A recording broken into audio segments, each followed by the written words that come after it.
I am very excited to be here today because I am joined by Ivan Zoot, who doesn't typically need any type of an introduction. But if you're not totally familiar with him, let me give you a little rundown of his experience. Ivan is a trainer, coach, mentor, and an educator, all with 35 and more years of experience in presenting to our beauty and barber industry. He's a founder of Zoot Salon out of Illinois. He is an author of 14 different books. He's the creator of Clipper Guy hair care product line. He's also a licensed cosmetologist, licensed barber, and a certified personal fitness trainer. I think that sums it up, right, Evan? Or is there more to this list now? That sounds like something I wrote. It might be. It's a long list, though. That's great. You know what? There's a lot of stuff there, and I think it can be distilled down to a short sentence that Ivan tries to help people build and grow their business in the beauty and barber business. And you do a great job of that. So I'm glad to have you here. Thank you for having me. Looking forward to spending some time and talking. We're talking about how to raise your game as a service provider today. They're great. And we know that by raising your game on your professional etiquette in your business, you're a busier salon or busier stylist. You're going to be able to make more money. You're going to earn better reviews. You're also creating a place that more people want to come and work at if you are the owner. And then for your clients, they're going to be booking more services. They're more likely to buy more products, and they're definitely going to tell their friends about their experience that they had in the salon. So Ivan and I came up and created a 100-point checklist that I can show you at a quick glance here. We're not going to go through all of them because there's just too many to go through individually. But I'll show you what this looks like. We are going to send this out in the comments here on these channels, so you'll be able to download this. And what we thought with this is that you're really going to be able to take this list back to the salon, and you're going to sort of grade yourself on these different types of professional etiquette in the salon and kind of level up yourself and see, or size yourself up and see how is your professional behavior in the business or your team. And Ivan, you even suggested giving that off to somebody else and let them sort of secret shop you or your business and let them be honest with you. Because people always will give you like great reviews and good positive stuff, but they don't often tell you, the things that you need to hear versus the things that they don't really want to tell you to your face. And so this got shared out, so you guys should be able to download this from the comments. So take it back with you, review it. But we're going to go through a lot of these different things and like, what does it mean to raise your game as a service provider? I love that notion, raising the game, raising the bar. I've always used as an analogy. I describe the beauty industry and your career in the beauty industry as a ladder. And a ladder is made up, obviously, of individual rungs. And the way I kind of have explained it is nobody expects you to get on the ladder and touch the top rung right away. There are rungs on the way up. And I always use my career as an example. I'm on the ladder. I got on the ladder a long, long time ago. And I've been climbing.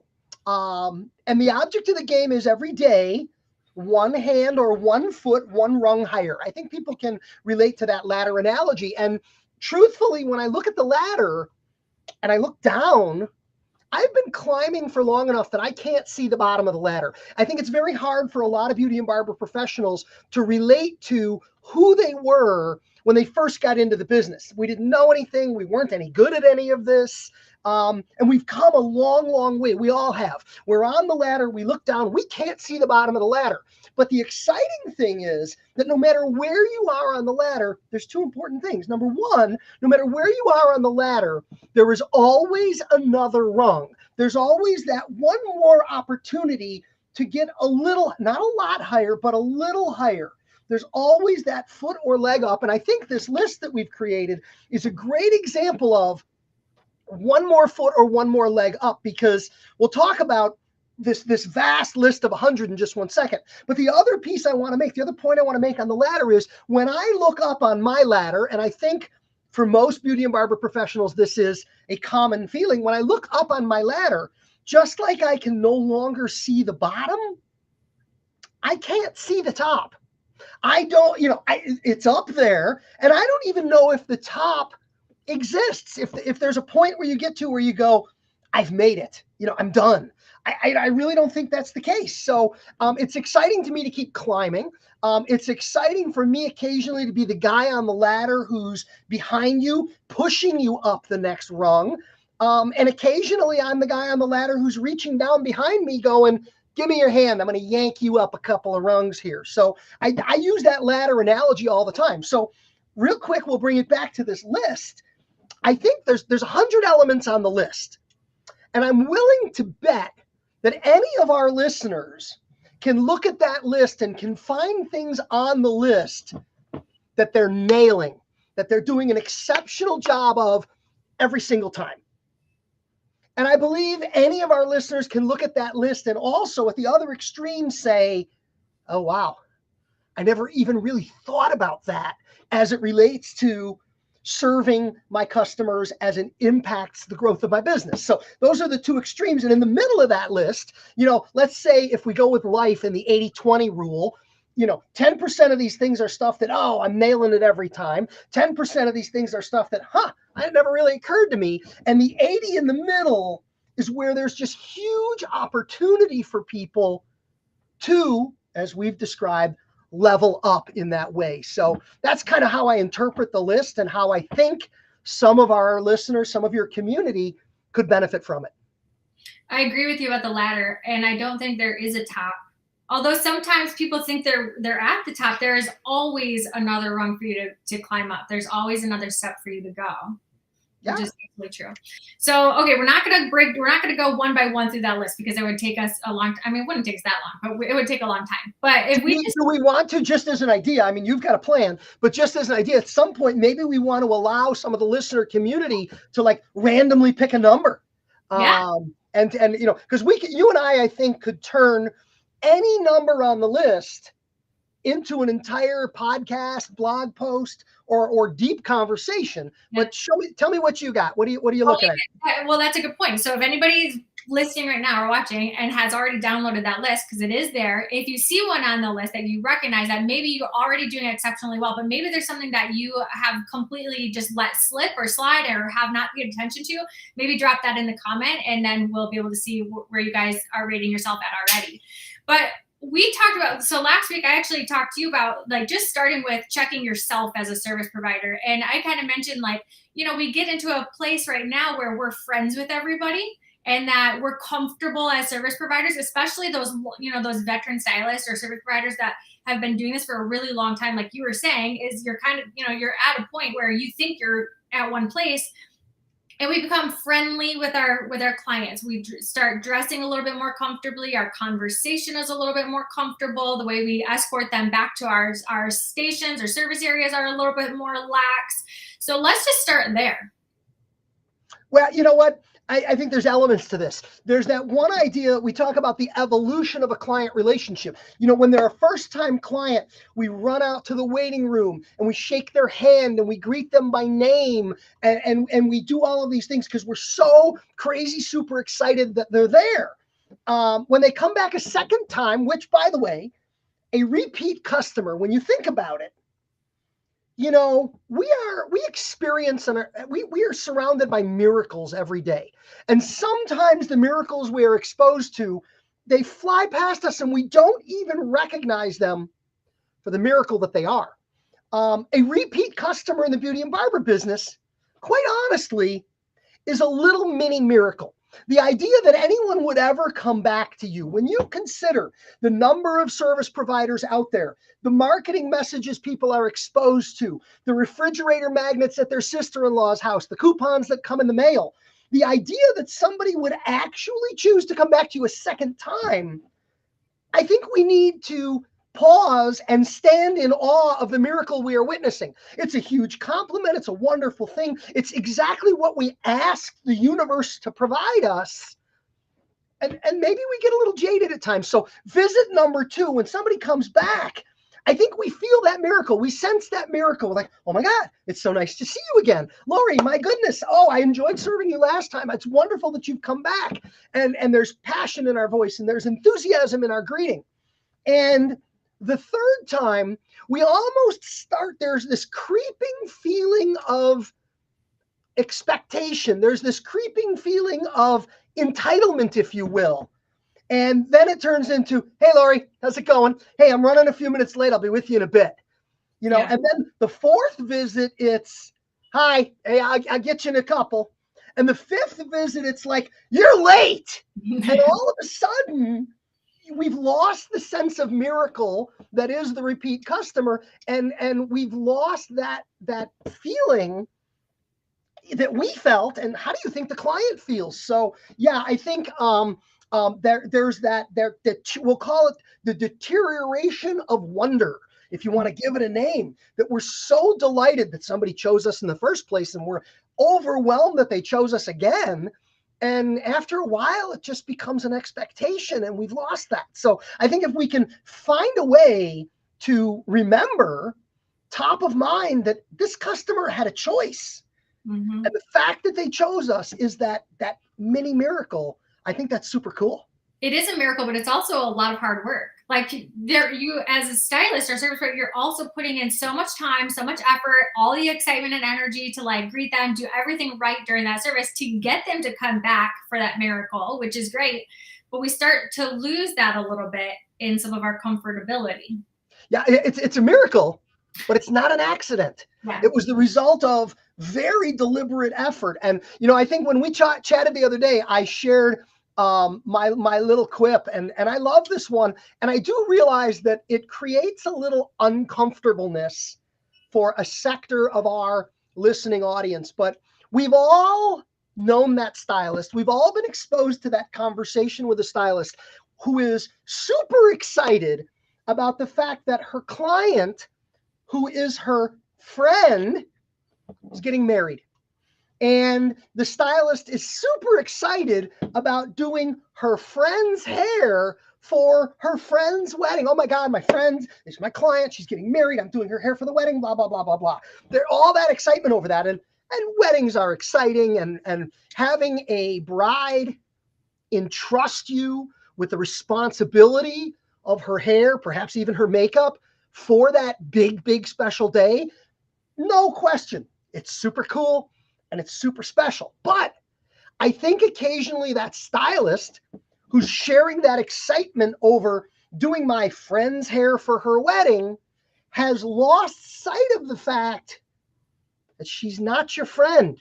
And the test I always apply to this, if you're wondering, is she my friend? And a lot of times you're not wondering, you're assuming she's your friend. And what I always offer up as a test is, I'm pretty sure she's not your friend. And the reason we know this is, if she was your friend, you wouldn't be doing her hair for her wedding. If she was your friend, you would be doing your hair for her wedding, because you wouldn't be a service provider, you would be a guest.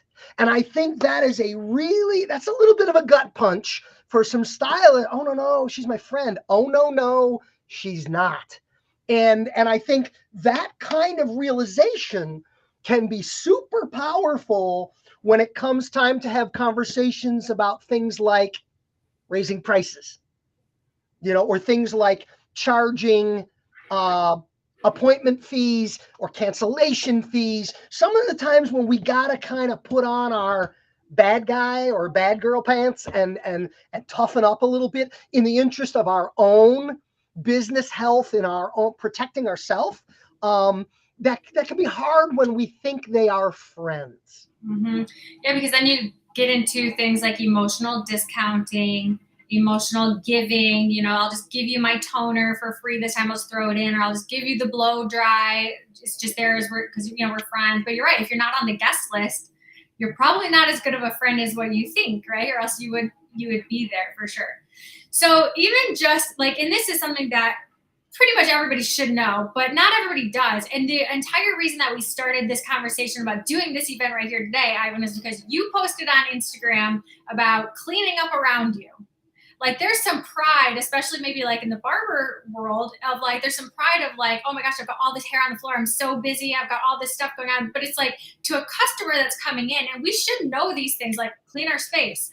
Right. But when you're like, oh, I know her, she's coming in, she's my girl, she's fine. Like, come on over, I'll clean up while you're sitting here. Like, as a client or customer, like we don't like that. Like that we want your space to be clean. We want to have new, fresh, clean tools. We want a clean cape on. We want a clean neck towel. Like we want the shampoo bowl to be wiped clean. We don't want to come and sit in somebody else's mess.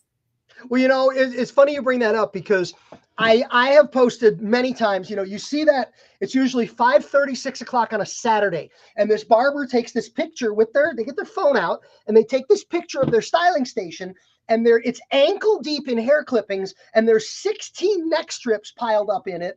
And they go online and they post a picture of this and they post #BusyBarber. And of course, Ivan sees this and Ivan goes in the comments and you'll look in the comments, you'll find me there. And Ivan goes, #disrespectful, #not in my shop, #unacceptable, #sanitation. I kind of shine a flashlight on the other side. Yeah, I get you're busy and you should be proud of being busy and proud of having built this business. But there's also spin the chair. Let's talk about the other perspective. And I'll give you an example of this.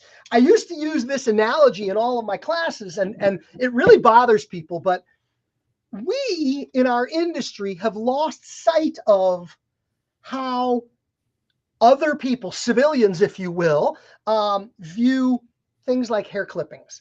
If you go to dinner with somebody in the beauty and barber, that's not in the beauty and barber business, they're eating their dinner, they find hair in their food, they push the plate away and they stop eating.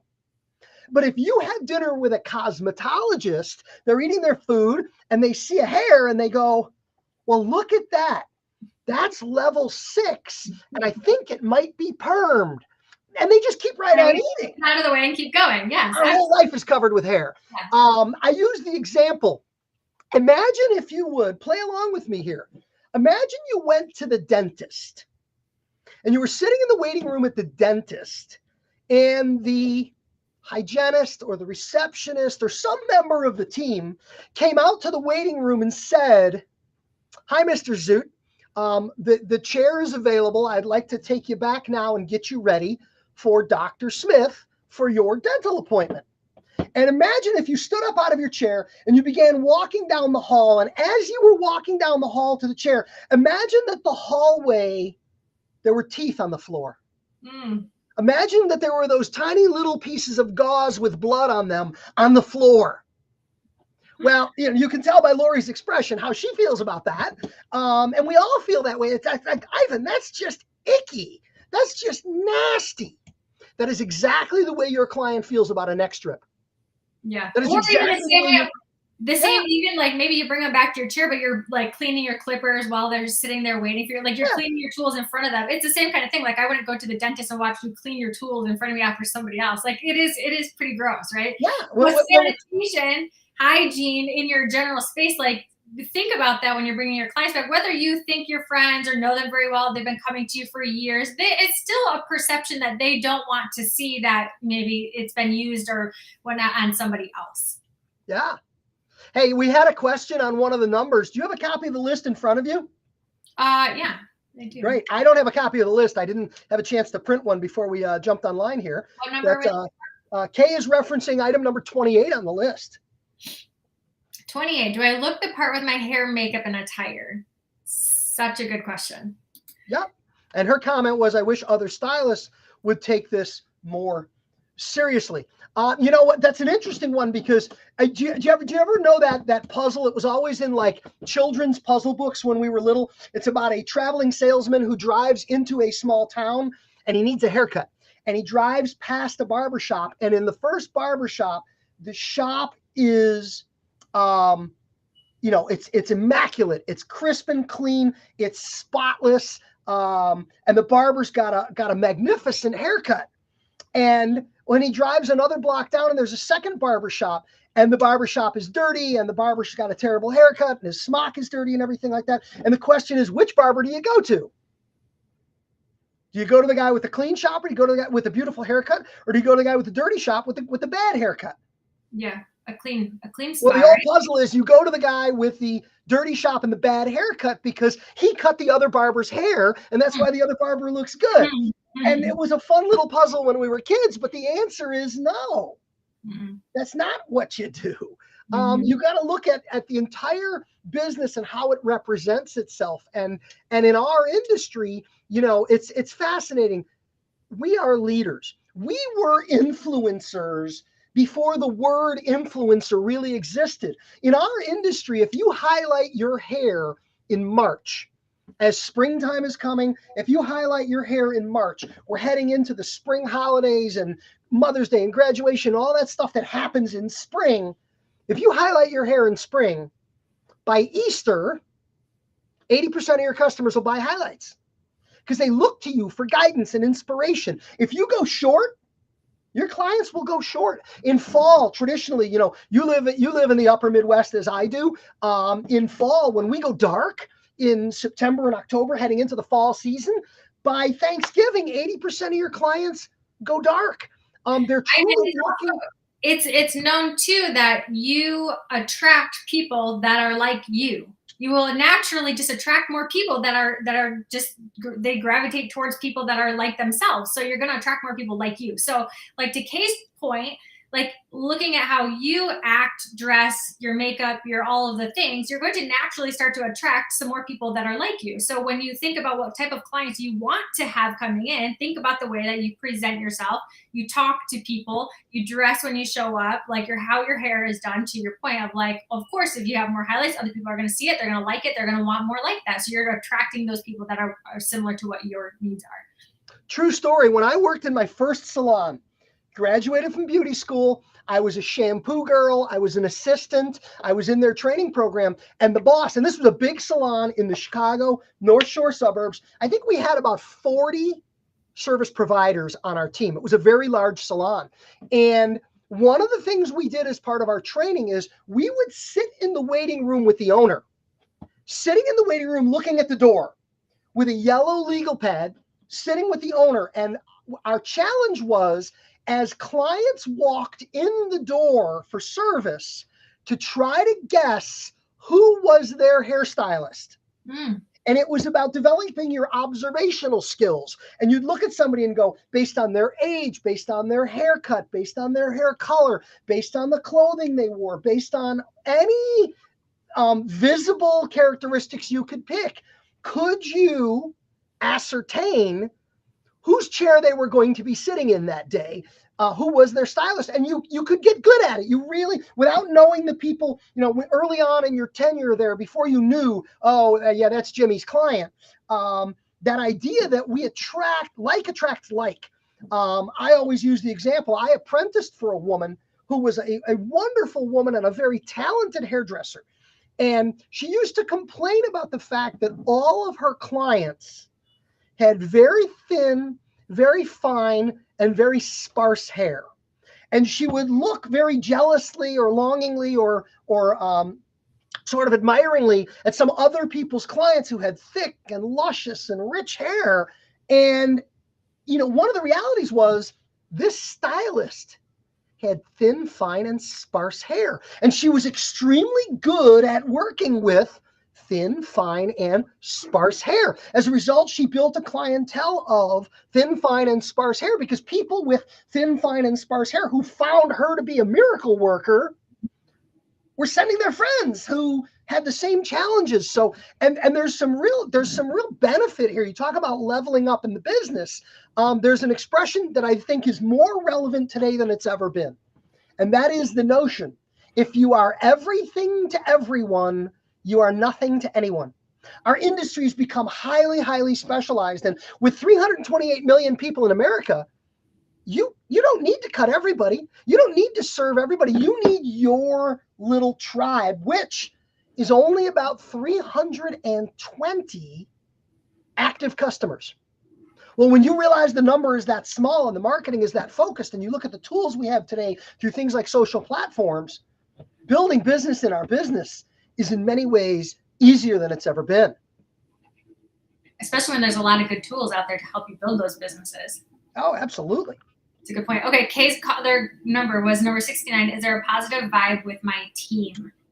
Well, okay, you would have to go ahead and analyze yourself, but also maybe ask some of your clients that come in. If you send out a survey to them, if you do, just ask them as they're leaving how they feel. Maybe they do or don't want to tell you. do a marketing, send something out at a newsletter, send out some marketing to them, maybe it's a text message afterwards. There's a lot of ways to find that out, but also you could just ask your own team, like, how do you feel? And some of them will tell you how the vibes are, if it's good, if it's not, or you as the owner to them, how it's going. They will give you all of the suggestions or feedback that you're looking for. Yeah, you know what? I think that vibe issue, I think it sometimes. But what are you, the challenge I would put out to someone is, what are you as an owner, what are you doing to foster a positive vibe? How do you define it? And then what are you doing to foster it, from education to the notion of everybody helping everybody else? I've come across, as I'm sure you have in your time, salons that are salaried, where everybody is pulling the wagon together because everybody is making money on every client. We have this vibe of everyone supporting everyone, or environments that pool the tips, where everybody's benefiting from the generosity of all of our clients. These are just some examples of ideas. But as an owner, I think that's where the responsibility lies, to cultivate the vibe, also to monitor the vibe, also to step in if, in fact, in a particular instance, the vibe is off. Because, we work so hard to curate our environment, the music we play, the pictures on the wall, the magazines in the rack, the way the place smells, the flavors of coffee creamer we have available on the station. There's so much effort we put into cultivating our USP, our unique selling proposition, our market position, that the worst thing you can do is put all that effort into everything and then just the vibe goes off. Yeah. The vibe's not there to support. Are you a tranquil, relaxing day spa environment? Or are you upbeat, up-tempo, fully energized? I'm going to get my hair cut and I'm going to conquer the world. Those are two very different which place do you think I work? I don't know, Ivan. Well, here's the thing about vibes, though, is that there's 3 salons on every corner in every street in America, right? There's no shortage of salons and no shortage of service providers anywhere. That the vibe that you have, again, kind of like the way that you personally dress and things, is you're attracting your clients to that vibe because they will come in there. So you have to also protect your vibe and kind of know there's no shortage of places for your clients to go. So if your vibe is right for them, you use that. Yeah. You go to a spa, Ivan? I'm sorry? You go to a spa? Do you think they'd let me in? I don't think so. Okay. No, you know what? I say this all the time. I mean, I hope to be self-aware enough. I recognize there are clients that wouldn't want to sit in my chair. I am not the relaxing spa experience they were hoping for. But the flip side of that is there's somebody else who wants to be on my tribe, wants to be on my team, who wants to tap into the enthusiasm, the energy, the passion, the excitement, and the vibe, if you want to use that word, who gets it. And that's part of figuring out, your niche, who you are and what you're all about. If you try to be everything to everyone, you're nothing to anyone. So no silent appointments in Ivan's chair. Right. I love the silent appointment. When that became a thing a while back, when you would have people that had that on their app or as an option when booking is, I would like to elect to have a silent appointment. I think that's, once we're done with the consultation, I think that's super, super cool. Yeah. It's not me, but I think it's Okay. Do I have a cancellation policy? Is it clear, concise, and quickly found? It was number 12. So part of raising your game as a service provider or even a salon, we know all salons, spas, barbershops, anywhere are seeing a rise in last minute cancellations and people just no showing on their appointments. And I think part of that comes from the lack of loyalty to a salon or a business or a stylist these days. There's just not a ton of loyalty anymore unless you are totally raising your game and you really have something that they don't want to leave. But this is a really important one, is if you don't have a cancellation policy in place, it's time to sit down and write it and make sure you share it with all of your team members, your website, your social media, everywhere, to make sure that your clients know and are aware of it, and where they can find it. Yeah. Cancellation policies had a lot of heat, light, and energy in our industry maybe in the last little while. Certainly post-pandemic, there's been a lot of focus on it because we were operating at less than full capacity. We were kind of fighting with one hand tied behind our back. I just want to put a caution on there that I think we need to tread carefully with respect to policies in general. No one likes to hear, "I'm sorry, that's not our policy." As a small business owner, I always felt very strongly that one of the coolest things about it is, we don't really have policies. Anything that's good for the client is good for the business as long as we're not being abused. And I think it's that abuse where things cross the line in terms of people feeling uncomfortable with some of that stuff. But I think you just need to be conscious of how some of those things ring with some folks. And I think we need to be conscious and deliberate in the implementation of policy. I'm not saying we don't need it. I'm just saying we need to be careful about it because there's some backlash out there. Yeah, there is. And I think that comes from being clear and concise, and it doesn't have to be 3 paragraphs long. It can just be simple, straightforward, like here's here's what it is and that's what it is. And you use it as a general rule of thumb, not like you're not trying to fire clients. Most of the time, you're not trying to fire your clients. You're just trying to protect your revenue and from people from canceling last minute. I know Wendy said, are we open to something off the list? So yes, Wendy, share us what you have to add to this 100. We'll make it 101 and see what it is our policy to be open to questions that are not on the list. Yes. Okay. So what about, we kind of checked ourselves. So your environment, how you look and feel as you come in, your attitude. What about conversations? This is a big one that I hear all the time. Conversations. Client conversations. Yes. Yeah. You know what? It's interesting. There's 2 different sides to this, I think. Barbershop versus hair salon, because I've worked in both and I come from both communities and I've had experience in both. One of them is that notion of a barbershop. Many times the conversation is very communal. It's 2 barbers, 2 clients, and 2 guys in waiting chairs who are all engaging in a broader conversation. Whereas a lot of times in cosmetology, there's a little bit of an invisible fence. That I'm having a conversation with my client, and it is not as socially appropriate for the client in the next chair or the service provider in the next chair to jump in on that conversation. So I think that's a dynamic that has to be assessed. That's part of your vibe, if you will, back to our last comments. But the other side of that is, there was a time when we just kind of let the client lead the conversation.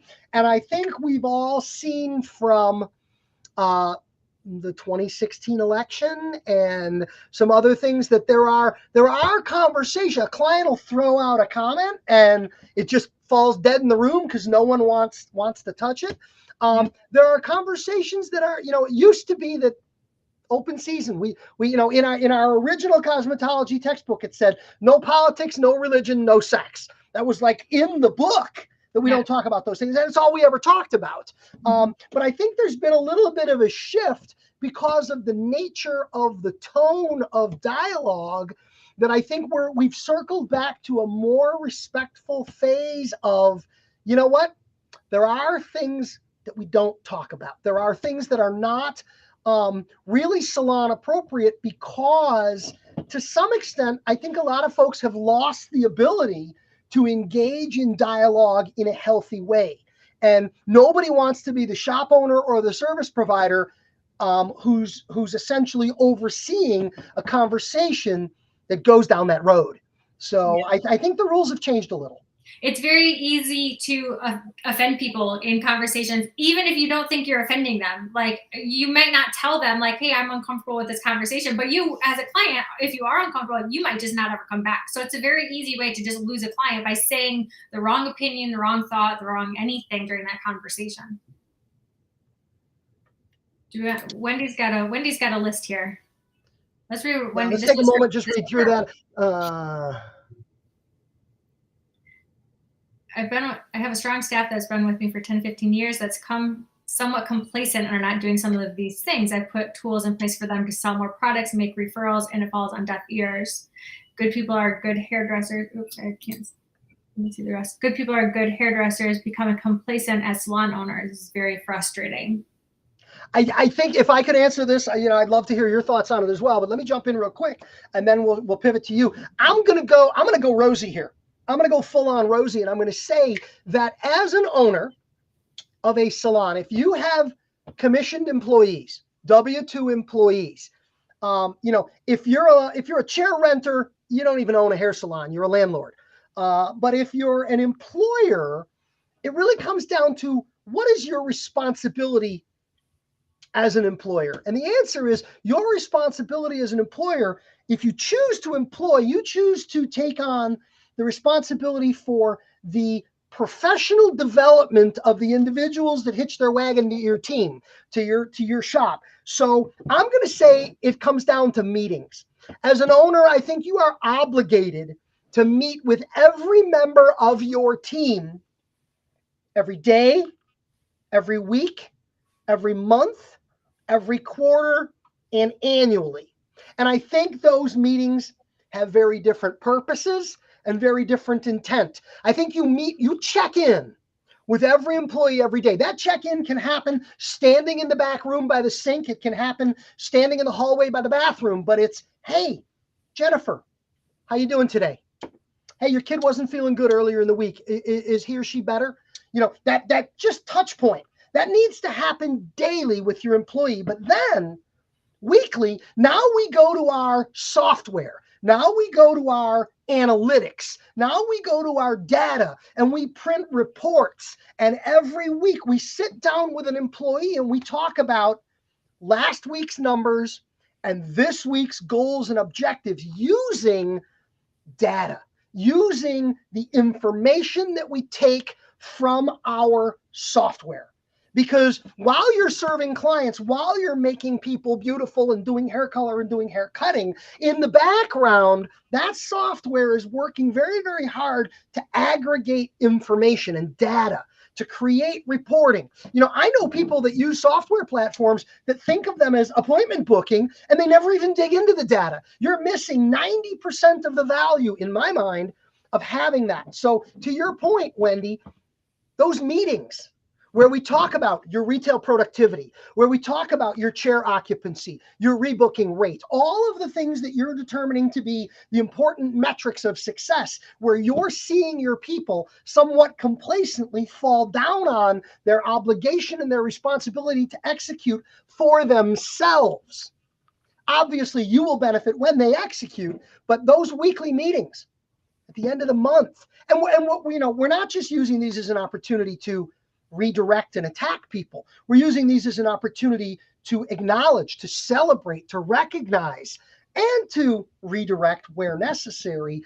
I hate to put it this way, but Wendy, this is your job. And the software makes your job really, really, I would say easier. And to some extent, it's fun, because when the numbers are going, when the numbers are growing, and when the needle is moving in the right direction, these meetings can be a source of inspiration and motivation and celebration and pride. Obviously, when the numbers are not moving in the right direction, the meeting takes on a slightly different tone. But either way, that team member knows, you know what? Every Tuesday, I'm sitting down with Wendy and she's going over the numbers. And there's an expression. The expression is that which gets measured gets improved. The other expression is to know your numbers is to grow your numbers.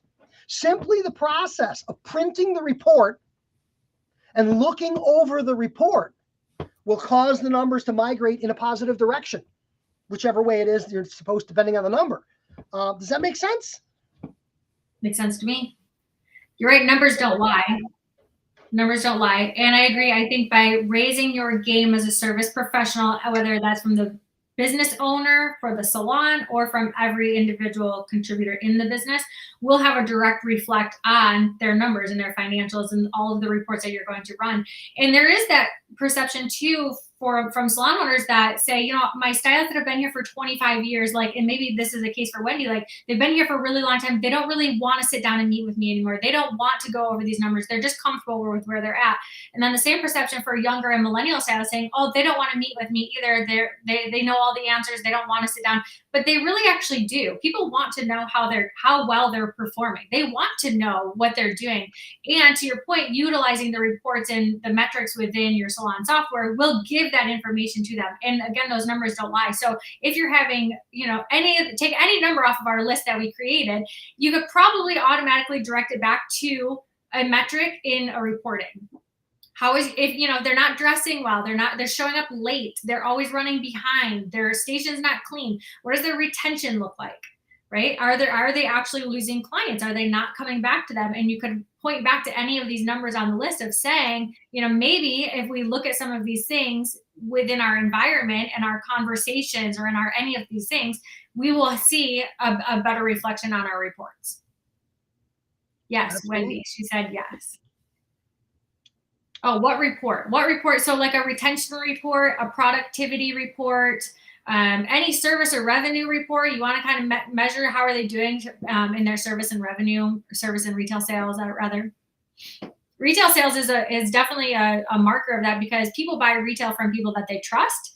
And if they show that they trust you, whether you're being, professional conversation, you're making the right recommendations, you're educating them on the why and their hair type and texture and why are you recommending these products, most likely they will buy it because they believe you and you're just being authentic that the product that you're trying to sell them is actually going to solve a problem for them. Yeah, we have in our industry, we have an incredible advantage.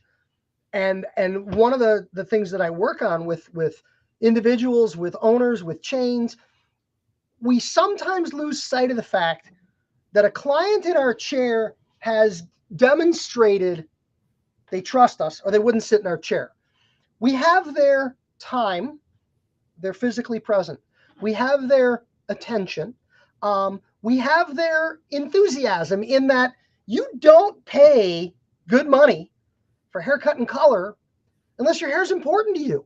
I mean, you can go to Walmart, you can find people who are clearly not taking their hair as seriously as some of the folks that sit in our chair every day. It's not as big of, it's not, and we're not judging them. It's just not a priority in their life. Maybe there's something else they're doing that's more important to them.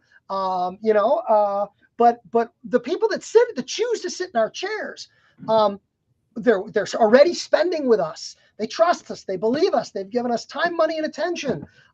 It's not that far logically to understand that they will leverage the choices, options, and suggestions we make. They will act on what we put in front of them. Shame on us if we're not putting choices and options in front of them. Mm-hmm. Definitely. David said, do I use pictures? Number 32. And now as a client, it's sort of expected when you go into salon, because you see so many before and after pictures out on social media. As a client that goes into a salon, if you don't do that before or after picture, they get a complex of like, well, why didn't you take a picture? Why didn't you? Maybe you took a before, but you didn't take an after. And sometimes it's like they just forgot or they're running behind. But do I use pictures? Many stylists count on clients to show pictures, but I have a ton of them saved on my phone to help communicate with them. I highly suggest it. Yeah, you know what? Pictures, I think there's two conversations. Conversation one, all right, all of our listeners right now, raise your hand if you've ever forgot to take the before picture on a really cool change haircut. Right? Okay, now raise your hand if you've ever forgotten to take the after picture. She's in the parking lot and you go, oh, I forgot to take the after picture. We've all done it. That's part of being present and being focused. So there's no question. Befores and after, super important. And those go on social and those drive traffic. People love those. The other side of pictures is a consultation book, if you will, a lookbook. And what I always suggest with this is have a second Instagram. Not the Instagram where you're posting your cat and your vacations and all the other stuff that's important in your life, but have one that is just your hair inspo Instagram. And the rules on this are pretty simple. Create an email address, create an extra Instagram, post pictures of your own work, as well as find and post pictures of work that is current and trendy, work that is aspirational, inspirational, motivational to you. And the rule on this is Instagram, 3 across, 33 down, 99 pictures, no more than that, because you can get through 99 pictures and you're going to add and subtract. When a look is no longer current, take it out. When you find something new and trendy, add it in. And it should be a little bit fluid. And I also suggest go out and for $49, buy a small Wi-Fi tablet. not your telephone, but a small, cheap tablet that you have in the shop. It doesn't have to be a fancy, expensive one. It can be Wi-Fi enabled, that you just use as a lookbook. So you pull up that Instagram, you bring it up and you hand it to a client, or you say, hey, I want to show you a look, and you scram through there and you can find it really quick. But you only have a couple of apps on this tablet directly relevant to the work you do and what you do in the shop. It never leaves the shop. You charge it at your station. It lives there. You don't have other distracting. You don't have games and other distractions on there. But they're cheap and they're easy to use. But a secondary Instagram for consultation purposes is a really great idea. But 3 by 33.99, that's it. No more than that, or it gets to be too much. Love that. Maybe salon owners could use that as like a retail contest that somebody would win a little tablet to keep at their station. Oh yeah, I'm sure you can go online. You probably buy half a dozen of them and get a cheaper price, Yeah. and give them away tied to retail productivity or something. And then, you know, as a project for the shop, let's build our lookbooks like that. Mm-hmm. Because your lookbook can not only be inspiration for your clients, but it can also be a marketing tool, because the things you choose to show in the book are the things you will wind up doing. So if you want to drive your clientele progressively shorter, or if you want to market a particular sort of niche of hair color, you got to start showing more of that so that you can be steering clients in those directions. Love that. All right, we're getting close to our time. So I think overall, take the checklist, go through it, give it to a client, but ask your client to give it to somebody else, right? Yep. So that way you don't know that your client's using it. And then give them a gift card for a service to come in and use it for, so that you're paying for them to come in and sort of secret shop your salon and your space. But check yourself. We talked about self-presentation, our own appearances, our own verbiage, our own communication, our own conversations that we're having. Check all of those things with both your new clients and your existing long-term clients, because they want to see something new. Your clients will leave you because your lack of change, or you don't give them anything new, but they'll also leave for level of professionalism as well. So check yourself, check your surroundings. So especially if you're the salon owner, check your team vibe, your environment, your music, your front doors, your dust. Sit down. Ivan, you said something earlier about sitting at the front desk with the yellow notebook thing. That same yellow notebook, I thought about this, would be great to walk everywhere around your salon that your client goes. Like if you're laying back in your shampoo bowl, look up at your vents that they're staring up at, because sometimes they're just full of dust that's starting to fall out. Like, go to your restroom, sit on your restroom and look at the floor, the corners, all of the things. Look at your retail shelves, everything that your client would look at or touch, you should be looking at. Your corners underneath your stations, there's usually like hair sitting down there that hasn't been swept up in a really long time. So look at all of those things from an environment perspective, where your clients will be looking, and all of those things are on this checklist.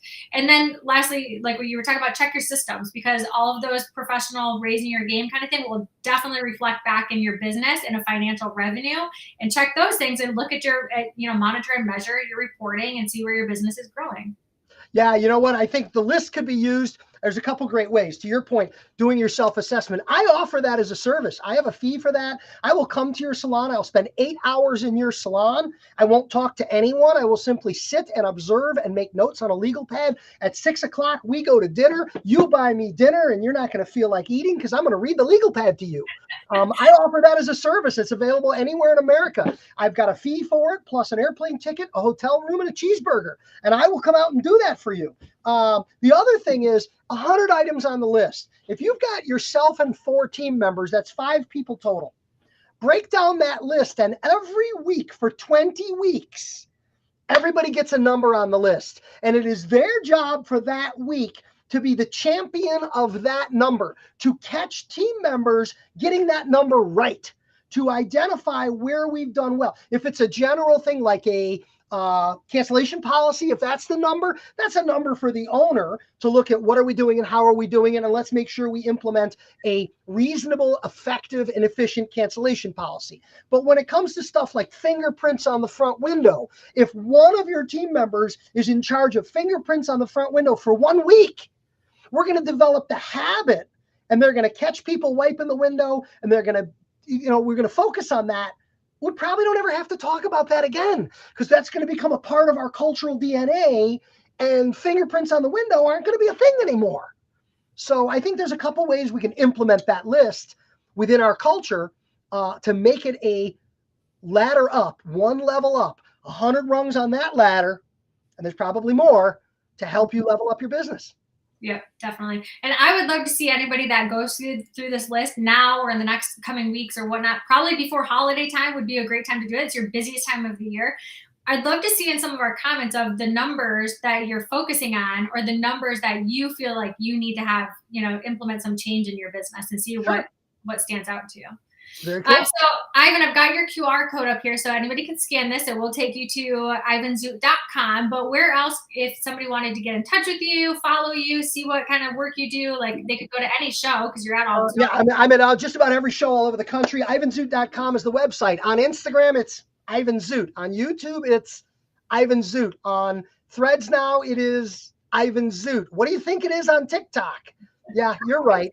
I got a podcast. Any of these places that you go looking, but the website is kind of the epicenter where you'll find links out to all this other stuff. I have my online academy. I've got a new book coming out the first of the year.